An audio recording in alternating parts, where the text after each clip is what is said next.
Okay, I've got 1 o'clock. We'll go ahead and get started. Our next meeting will be August 17th.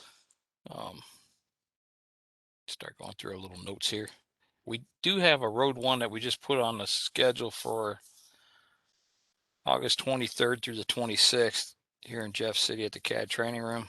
So if you've got new hires, we had a microstation class last week and had probably 5 people in there that needed the Road 1. So we're going to put that out there for all the new hires or people that haven't had the Road 1. We'll do that. And right now, in theory, it's going to be in Jeff City at the CADD training room.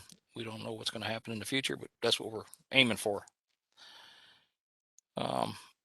Again, the available online classes are still out there, so you can go out there and check those out. As far as any CAD support ORD updates, we had a version 10.10 that we've been waiting for, had finally been released. And then within a couple of days, they released another version because that version had an issue. So we're working on 10.10.103 is our newest version. We're testing everything that we can. We're reworking a couple of the chapters for our Road 1 class so that when we go to ORD, we'll be able to put some classes on. And then we're working on an introductory PowerPoint for all the stuff that's changed like we normally do when we go out and change versions. We come out and do a couple of hours of presentation on what the new software looks like so people can see it. So we're working on that as well. Today's meeting, we're going to be featuring Jim Copeland. He's going to be doing the annual statewide LiDAR program. Last I heard, it could be anything else now. Jim, go ahead and unmute yourself and I will make you a presenter. Okay. And let's see. You are now a presenter. And now you should be able to share your screen. See.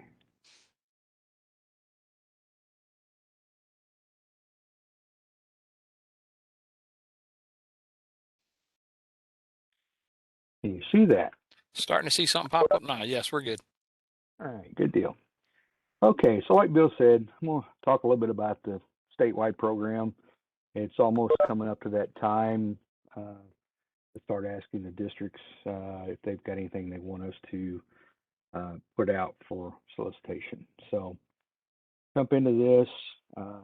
Some of the topics I'm going to talk about are going to be the timeline, when I kind of the process I worked through, the online request form. Some folks have filled it out, some haven't. So we'll kind of run through that a little bit, just kind of give some explanation if you got any questions about it. The project corridor submittal, it's basically the microstation drawing that we use to submit those on. And then just a real brief MoDOT QA and our district distribution, kind of how that happens. So first thing we're going to talk about is going to be our timeline. Whoop, I clicked one too many times there. So this year I'm actually going to try to start about 15 days sooner. In the past, it's been very close. We've kind of run down to the end, putting a little bit of a crunch on the consultant. So this year, instead of starting October 1, I'm actually going to probably request projects from the district somewhere around the 15th.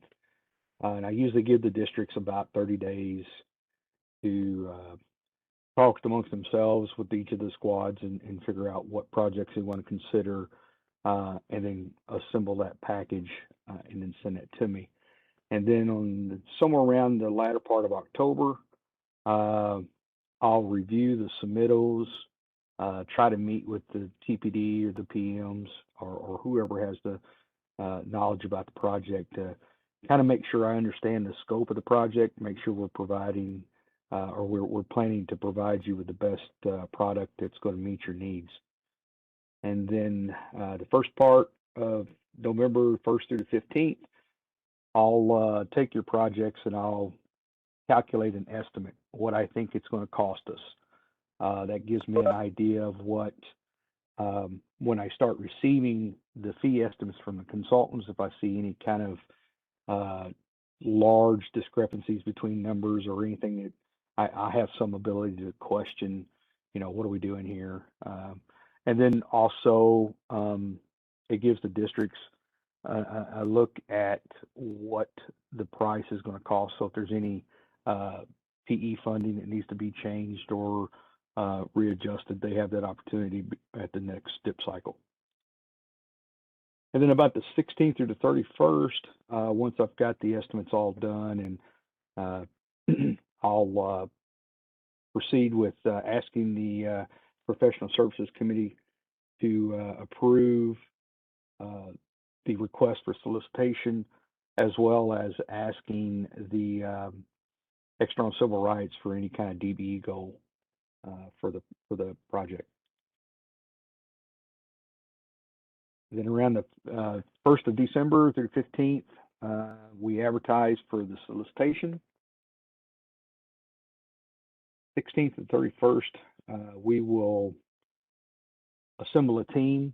Usually I try to assemble a team using some of the folks from the districts that submitted projects for that year, along with 2 or 3 of us from CADD, and we will review the letter of interest, narrow that list down, and then proceed to the next phase where we actually select a consultant, interview the consultant, and then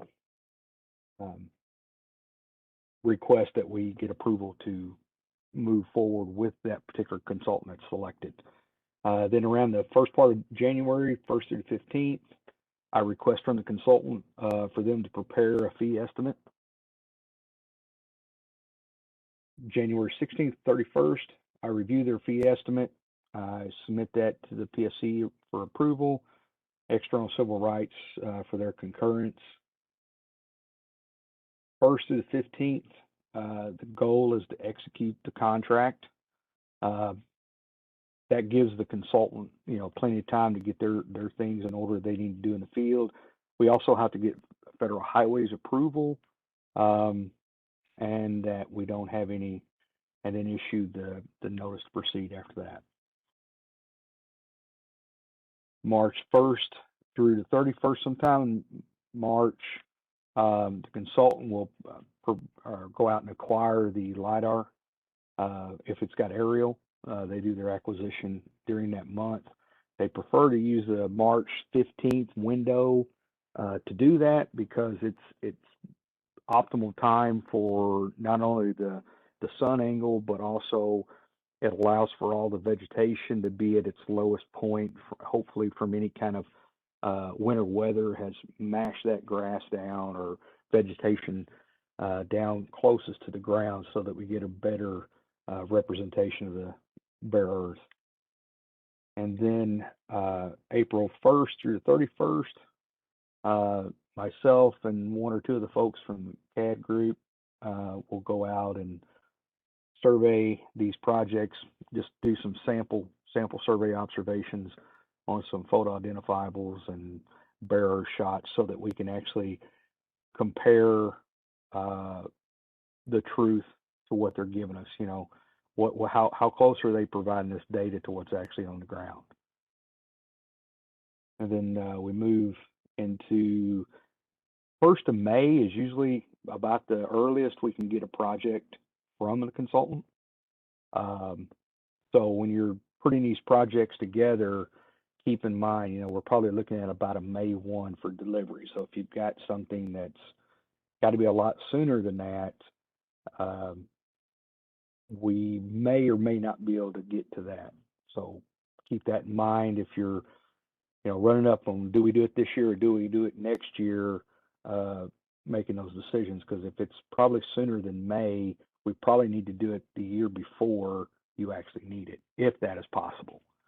Because we also run into issues with projects not being in the STIP cycle versus scoping. Those things, there's some, I don't know, last year or so, we've really had to make sure they were in the STIP. Some of the scoping projects that were moving into the STIP were allowed, but if it's a scoping project, it's a several years out before it moves over. They usually, management doesn't like us to do those until it gets closer. So just keep that in mind as well. Next thing we're going to do is move on to the online request form. Some of this is pretty straightforward.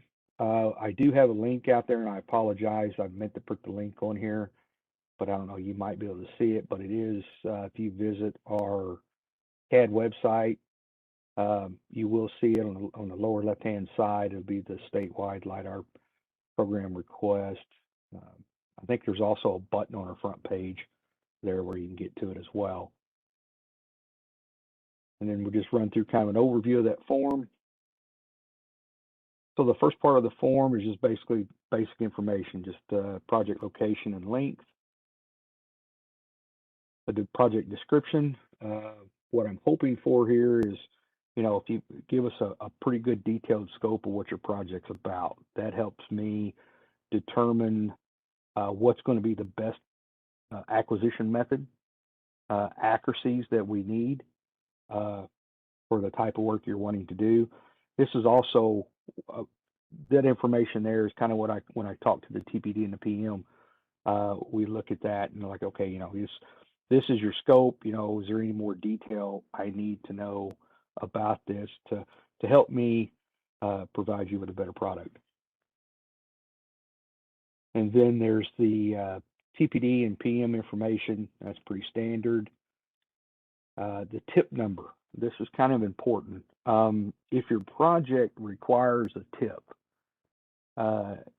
provide that number, because not only do I have to provide that to the PSC group, but also I have had in the past where we've had projects, and I know sometimes it's out of your control when this happens, but we've had projects that I've submitted, and when it goes to federal highway, if it's a project that requires a TIP and TIP has not been approved, then federal highway will not approve the project to have funds spent on it.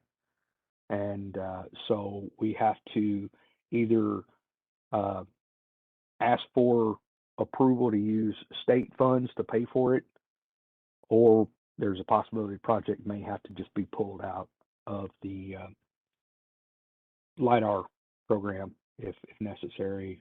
But I've yet to see that happen, but I have had a few projects where we have had to ask for funding to come out of state funds to at least get this portion done. And I think that's, I can't hold me to it, but hopefully we never have to pull one out for that reason. But if you do have a tip, just please provide that. I think your planning folks, if you don't already know, they should be able to get that if you don't have it. Remarks. The remarks section, just anything that you think might help. A lot of folks, and I like it when they do this, a lot of folks will, if they've got some sort of target date that they're trying to meet, if you know, if you've got a project that you're wanting to get scheduled, get design moving on, and you really need that, like say May 1, you know, if your project needs to be done. Now I can't do everybody's project that way, but if you've got a project that maybe you're going to let for construction in September of that year, and you need it as soon as possible, let me know, and I will factor that into when I'm scheduling everybody's projects. Next thing is the orthoimagery. Orthoimagery, we do have the ability to collect images. We usually collect images if it's requested. And on this part of the form, we're asking the district folks to tell us, you know, are you wanting us to collect the orthoimagery along with the LiDAR, or do you plan to use some sort of online resource to supplement for images for like your public meetings or for displays or whatever you might need? Because that is a cost to do the orthoimagery that we don't have to incur if you're willing to use the online. But if you want the orthoimagery to go along with it, just check that box there, or the other box if you don't need it necessarily. Horizontal control, this is something new. Well, I'll say it's something new. We've started asking the districts, do you want the consultant to provide the data for or do you want to have your district survey staff take care of providing the horizontal control for the projects? And there again, just select which one you want.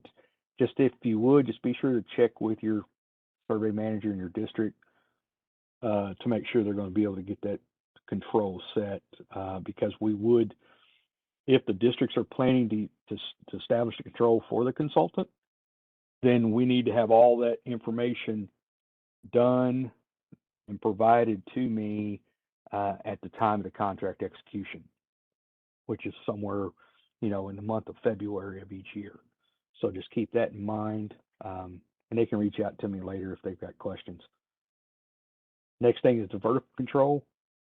Same thing as the horizontal, except we're just talking about the benchmarks.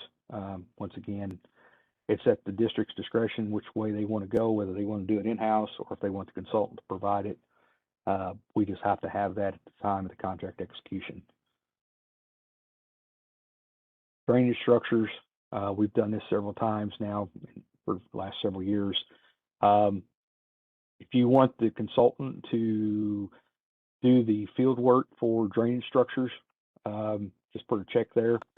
That way we include it in the contract, and you don't have to send out your internal staff to pick up that data.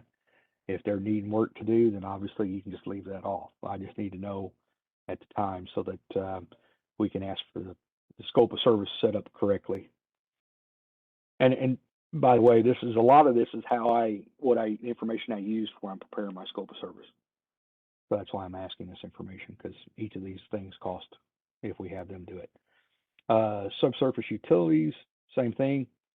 We're just going to ask the consultant to notify Missouri One Call and pick up all the utilities that are below the ground to ensure they get picked up. Just saves the districts from having to do it. And all these items here kind of help when you get a turnkey product too, by the way. You don't have to, you just get one package, especially if you're going to send it out to another consultant for design.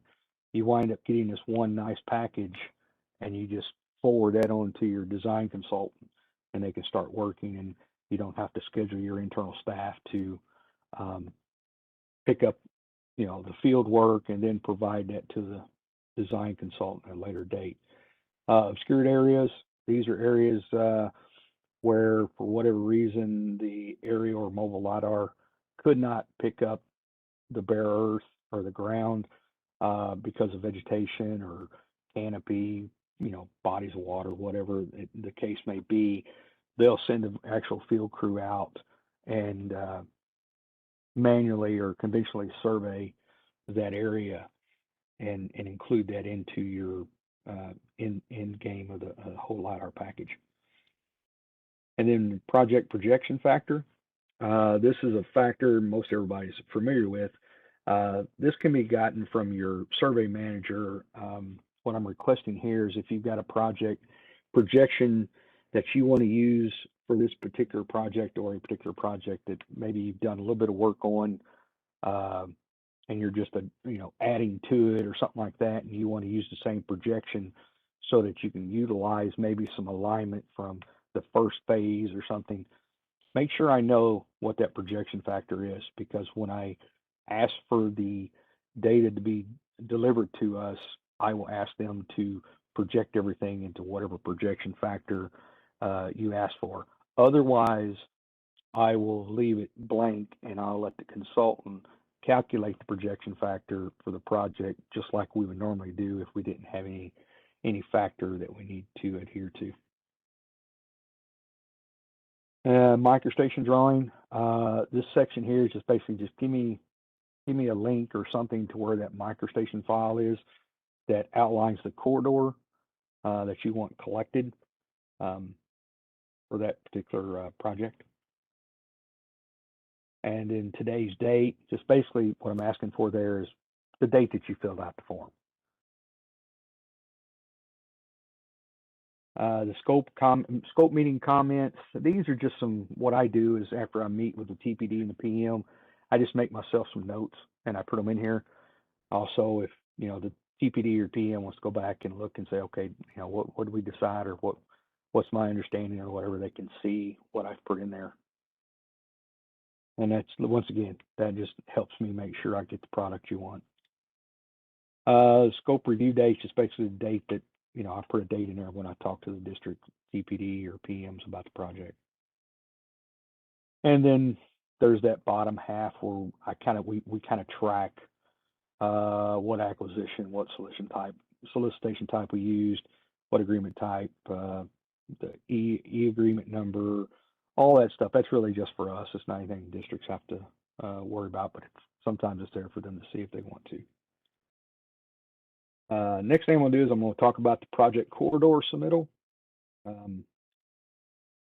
There is a little bit of a guidance form out there. I need to update it for this year, but there is the location for that as well. It kind of outlines how to fill out some of the stuff, how to put the corridor, or what maybe some of the things about that drawing, how I want the drawing to look and what to use. That's all covered in that submittal guidance. Next thing is the microstation seed file. That seed file is located in everyone's district design photogrammetry mapping request drawing folder out there. There should be one out there, or at least it should be a drawing in the actual photogrammetry folder. I know some folks, you know, they've been doing scoping work and they have their own drawings and things. That's fine.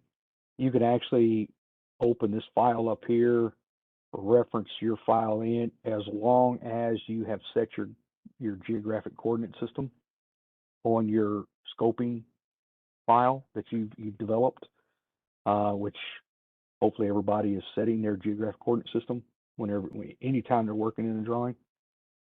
As long as you have that set and you reference it into this particular file is in UTM, so it will reproject to that UTM. You could just, you know, save it. You could leave it referenced. I'll see it. As long as you save a new file, you could merge the master if you want to do that as well. But it's kind of nice because what I do is I use this file to generate the KMZ and things like that I pass on to the consultant. Order acquisition limits. This is some information that is what I need to know. What's your corridor? What do you want mapped? What you're seeing is some magenta and yellow. I'm sorry, not magenta, cyan and yellow. Kind of give you an idea what that's for. Your yellow there is what you actually need mapped for this particular project. We started doing this. Let me just back up and say we started doing this a few years back. We had projects that were being developed, but there was a potential that there could be a scope increase on the project where they may want to redo an interchange, maybe lengthen the staging or the Excel lanes or whatever. And so sometimes they would say, okay, can we go ahead and just get this data, but don't do anything with it? And we can do that. We actually, you know, if you think you're going to do something, now's a good time to do it. During this, it's not as costly to just pick up the aerial because they're flying it anyway or they're driving it. So we can pick up the image. The more costly part of the project when it comes to the acquisition and extraction of data is the extraction. So if you've got areas where you think you're going to have, maybe there's a good probability that there may be some scope increase in this one particular part, but you're not 100% sure, you can use this cyan outline here, like I've got shown in this image, to say, hey, this is an optional coverage limit that we want picked up. What I'm going to do for that is I'm only going to ask the consultant to acquire the LiDAR data, and if you're wanting imagery on that date, on that area, we're not going to extract anything from it. If during the life of the contract, if you come back and say, and we've had this once or twice, they come back and say, oh, hey, we want to now, we're for sure going to do it. We want to go ahead and ask them. I will then ask the consultant to give me a supplemental to include that area. However, if, at the end of the contract, if you're still not sure if you're going to do it or not, still no problem. What we would do is we would just do another MOU at a later date to have that particular information processed. So it's all there, it's ready to go. They just have to go through and process it. Now that's the optional coverage area, which is outlined in cyan. The actual yellow band there, that is going to be what you actually need at this moment. So when you submit a project and you want a 400-foot wide swath through there, whatever, but there's an extra 100-foot each side of that that's an optional, show me the yellow as the 400 and then show me the extra 100 as optional. And we'll go ahead and pull the whole 600, but we're only going to process. You're only going to receive graphics file and a terrain file for whatever's in the yellow, unless you come back to me at a later date while the contract's being executed or with a MOU, because I have done that as well. 2 years later or a year later, they're ready to move on that next phase of a project. We went back and just done an MOU and added that to, had that data processed. So keep that in mind too. I don't see it a lot, but every once in a while we'll have some of these optional coverage limits. Now we'll move into the MoDOT QA and district delivery. So the first thing we're going to do is, like I mentioned earlier, about April, we'll start doing our field survey. And then once we've completed that field survey, we're going to move into the office QA, and that's where Jennifer Weaver, which is our senior GIS specialist, she's going to take and receive, when we receive the data from the consultant, she's actually going to review it. She's going to run it through a series of checks that we have set in place to make sure we're getting what we asked for in the scope, make sure the accuracies are there that we asked for, and all the information that we've got that we've asked for. And then the next thing she'll do is she'll notify the district that the data is out there, and she'll place all the information within ProjectWise within that district's design photogrammetry folder, inside of a folder that's named the project name. And then that's where the district will retrieve all the LiDAR data. And I say LiDAR, the mapping, topography, and the planimetrics or the graphics for the corridor, and the survey crews. I'll just run through it here. So you got your mapping folder that's going to have your graphics and existing terrain. You're going to have a survey folder with your project control information.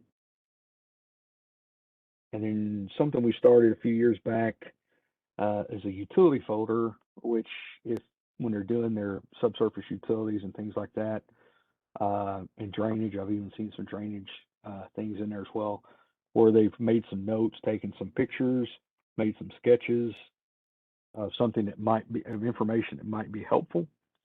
And then also a copy of all the Missouri One Call tickets, emails that they've sent in. I know in the past when I've been a survey manager for one of the districts, having those notifications was always kind of nice for a utility engineer, because if he could cross-reference our tickets with what he gets and make sure that he's contacted all the utility companies. So I put those out there as well.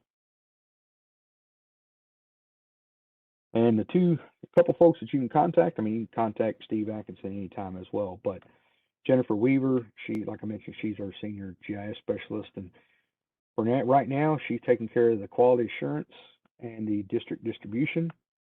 And of course, I take care of the contract, getting it set up, the scope service, executing the contract, and all that. Jennifer will most likely be helping me with some of that in the future. But for now, it's kind of the main emphasis is the QA and the distribution, and I take care of the contract. With that, is there any questions? And if not, I think I'm done. Thanks, Jim. You did not disappoint. All right. So now I give you back, or can you take back? I got it. Yeah, All I'll right. take it from you. And I'll share my screen.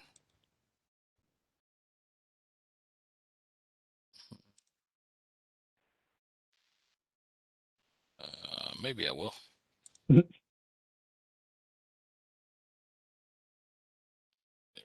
share. Okay. Thanks, Jim, again. Appreciate that. Sure. Again, if you have any topics that you want to cover at all, send me an email or a Teams message or something, and we'll try to get it on the schedule on any topic that you might want to see us do. Next month, we'll have Chris Schwantner giving us some kind of presentation, so that'll be good to go. But before we go, is there any other questions out there for anything for anyone? Hey, Bill, this is Yes. Steve. Hey, Steve. What's the update on when ORD will be pushed? Do you know I'm yet? going to divert that to Kevin because we're still working on things, but Yeah. I don't know if he's got a time or anything. But Kevin, what No, do you no think? specific time. We're still testing. We just got, like Bill's presentation, just got the new code, and there were several things we wanted to go through and test to make sure it's all good to go before we push it out to you guys. So, I don't think, what do you think, Bill? What do you think the testing would take? Probably like a month or on our end or thereabouts. And Probably about a month to finish this up, yeah, what we got to do. And then so after that, we'll be looking at maybe possibly, showing the presentation and then pushing it well, out. Yeah. I think we'll be contacting each district individually and then, skip whoever wants to go first. And again, we're not going to force anybody to go to ORD right away. Since SS10 is so strong right now. Yeah, So yeah. yeah. We'll let them finish their projects out in SS10, and then we would like all new projects to go into ORD. And then, but when we do go out to the districts, we'll put on that presentation that you're talking about. It'll be less than us out in the districts at least one day doing presentations and trying to, whoever wants to convert over to ORD will be doing the conversions and stuff like that. So, but as far as a specific timeline, we're just too early still in the new code, the latest code testing. We think that code is going to be good enough to go out to the districts. We just need to verify a couple things still. So Yeah. So far, I'm pretty confident with this newest version that they pushed out, that 1010. So I think Shannon is too. Okay. Hey, I also had one other question. There's been, I don't know, ever since we started back to work here in the offices, there was some rumor flying around about like new computers and new monitors. Do you guys know anything about that? Kevin or Steve? IS is looking to replace some of the older computers out there, and I think again Steve would probably be the best one to respond. But I do believe they're looking at replacing some of the desktops with laptops, all because I think they want the workforce to be a little more flexible, and a laptop does that. As far as monitors go, I don't think they have money in this year's budget for any monitors. So it's kind of like in our office. We've got laptops, but we got a whole bunch of old monitors that we've been using. So it's, if you got a monitor, I'd hold on to it because I don't think they have replacements for monitors. So Okay. It seems like that's been the battle with them. They've been trying to get new monitors, but there's no funding for it. Laptops, though, we tested a few of those out. Seems like the ones that we may be purchasing are pretty strong. They work really well. Anybody got any other questions? Anything at all?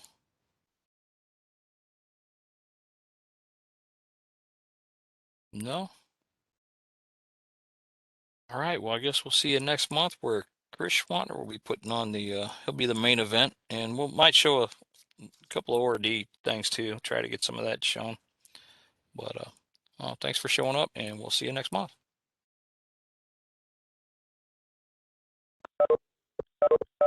thanks, Bill. Oh, no problem. Thanks, Bill.